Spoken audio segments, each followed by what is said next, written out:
No sweep for Republicans after U.S. midterm elections. Police arrest a woman teacher on suspicion of falsely accusing some colleagues of abusing students. And BioNTech vaccinations for toddlers and young children gets underway.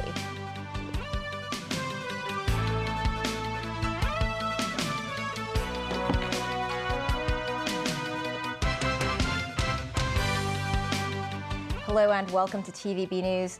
Vote counting in the U.S. midterm elections is underway, with the results appearing closer than expected.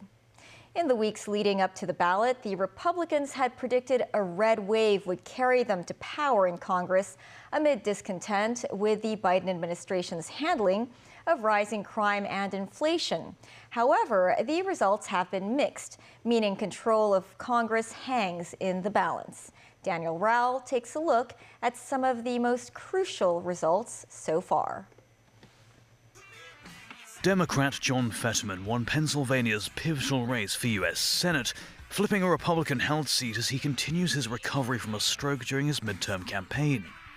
He defeated Dr. Mehmet Oz, a wealthy heart surgeon turned TV celebrity who had just moved to Pennsylvania to run for Senate. Fetterman spent much of the campaign fending off accusations from Oz about whether he was honest about the stroke's effects and was fit to serve in office. He still has issues with auditory processing and uses closed captioning technology to understand spoken words. Fetterman's win serves as a major rebuke to former President Donald Trump, who endorsed Oz in his competitive GOP primary.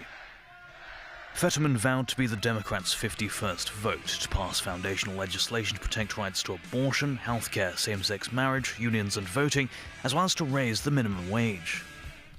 The Democrats are also keeping a crucial Senate seat in New Hampshire, where incumbent Maggie Hassan defeated Republican Don Bolduc, as the Republicans held Senate seats in Ohio and North Carolina. The Democrats won governor's races in Wisconsin, Michigan and Pennsylvania, all battlegrounds critical to Joe Biden's win over Donald Trump in the 2020 presidential election.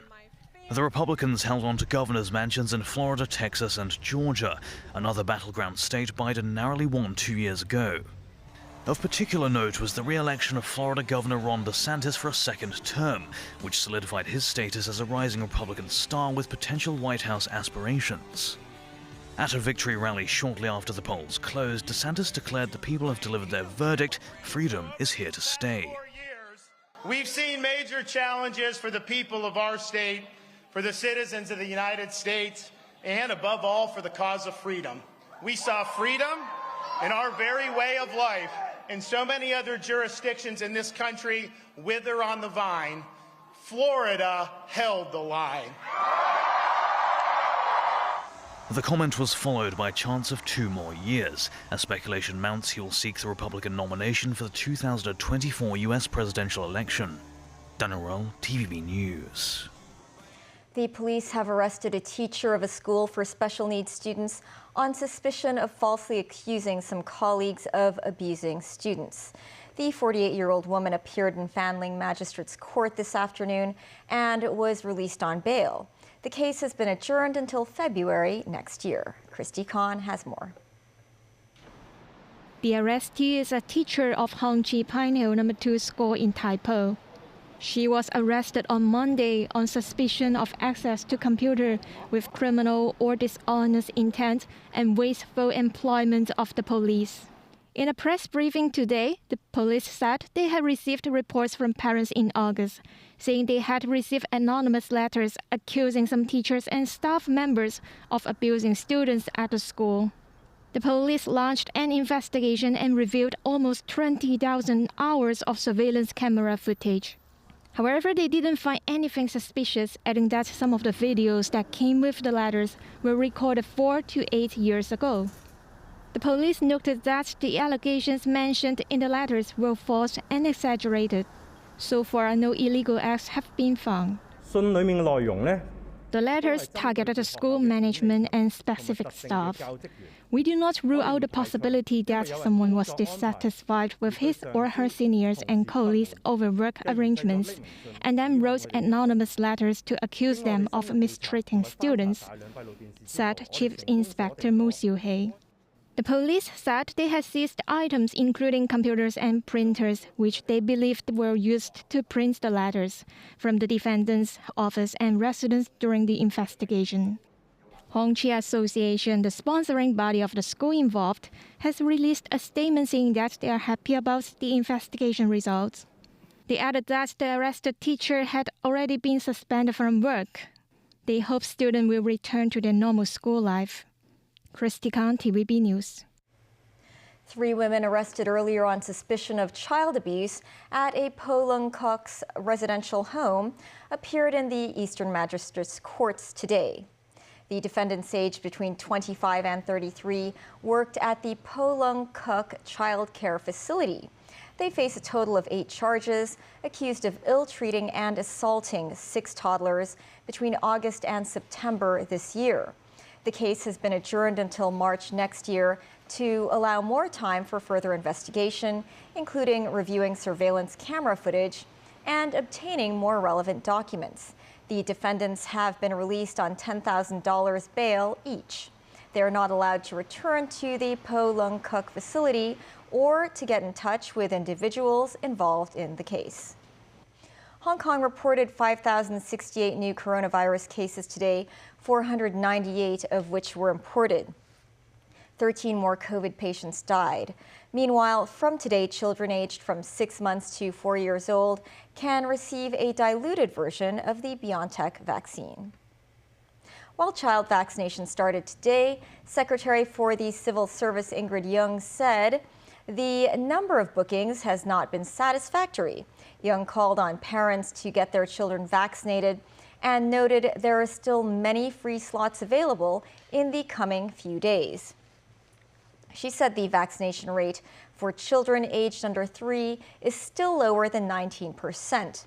Currently, children can take the jabs at CUHK Medical Center, Gleneagles Hospital, Hong Kong Osman Ramju Sadek Memorial Sports Center, and Hong Kong Children's Hospital.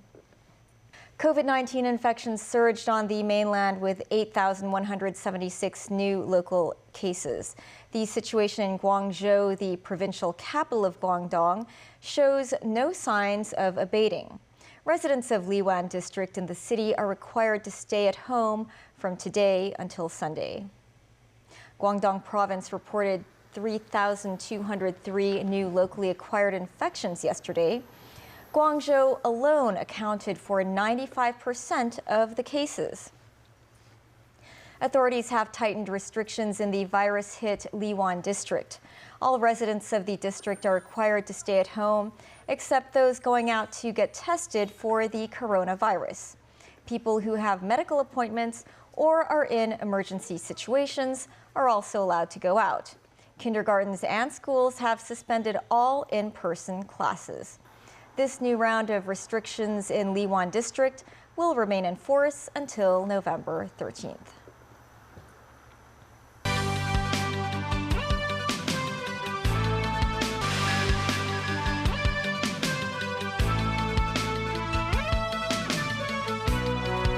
Going into its second day, the China International Aviation and Aerospace Exhibition in Zhuhai wowed visitors with brand new homemade combat drones.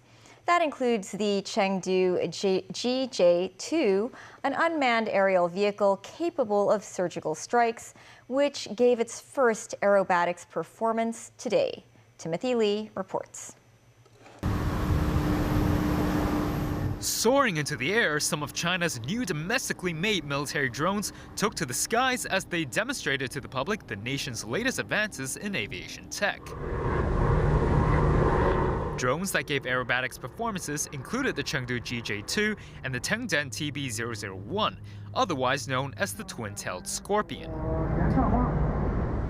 Visitors at the exhibition could also see the 3 UAV heavyweights of the Wing Loon 3, Feihong 97A, and Caihong 7 on display.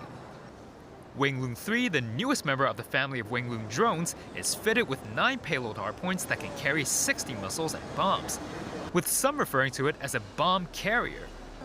Its near-peer model, the Feihong 97A, excels in the field of stealth and long-range flights. The UAV is also capable of serving as an ammunition depot when working in formation with Chengdu J-20 fighter jets. Several visitors expressed pride in the great strides made by China in the drone sector. This man said he believes the offensive capabilities of a formation of J-20s and the Feihong 97A are exceptionally strong. While this man noted China's ammunition-carrying drone technology remains at the forefront of the world.